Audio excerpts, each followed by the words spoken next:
મહબૂબનગર ખાતે આગામી મ્યુનિસિપલ ચૂંટણીઓને અનુલક્ષીને ભારતીય જનતા પાર્ટી પ્રચાર અભિયાન તેજ બનાવ્યું. સ્થાનિક સાંસદ અને ભાજપના રાષ્ટ્રીય ઉપાધ્યક્ષ ડી.કે. રૂણાએ પક્ષના ઉમેદવારોની જીત સુનિશ્ચિત કરવા માટે જોરશોરથી પ્રચાર શરૂ કર્યો છે.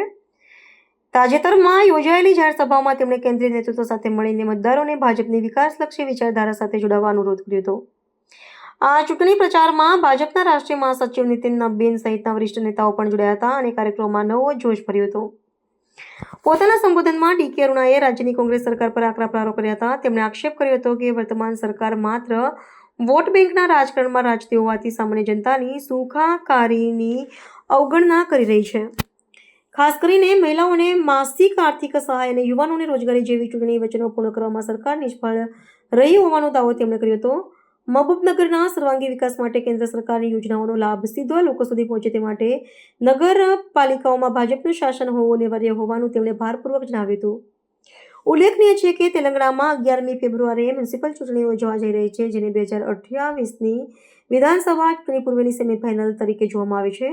આ ચૂંટણીઓમાં કોંગ્રેસ, બીઆરએસ અને ભાજપ વચ્ચે ત્રિપાંખીય જંગ ખેલાશે.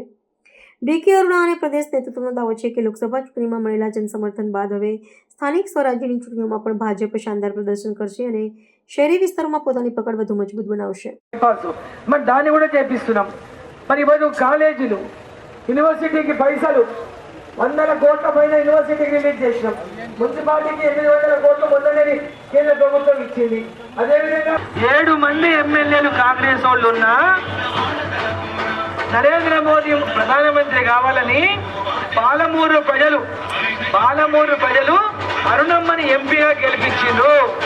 ఈరోజు పాలమూరు కార్పొరేషన్ ని మనందరి ప్రజలందరి అభివృద్ధి కోసం బీజేపీని గెలిపించిందని నరేంద్ర మోదీ నోటి నుంచి మన పాలమూరు మాట రావాలా లేదా?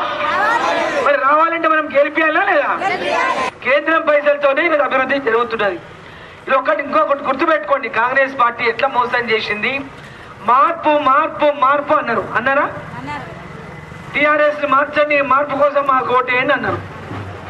మరి ఏం మార్పు తెచ్చిండ్రు?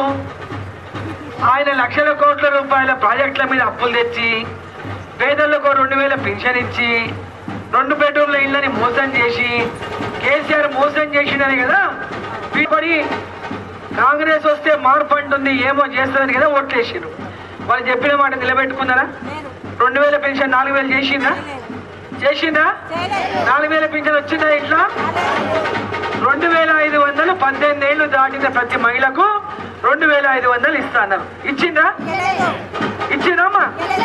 ఎన్నేళ్ళు అయింది మన అధికారంలోకి వచ్చి? 2 ఏళ్ళు దాటిపోయింది. మీకు ఇప్పటికి సంవత్సరానికి 30,000 రావాలి.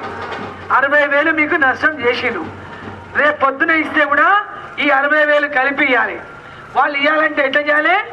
భారతీయ జనతా పార్టీ కాంగ్రెస్ ప్రభుత్వం యొక్క మెడలు వంచితేనే పేదవాళ్లకు 4,000 పెన్షన్ అవుతుంది.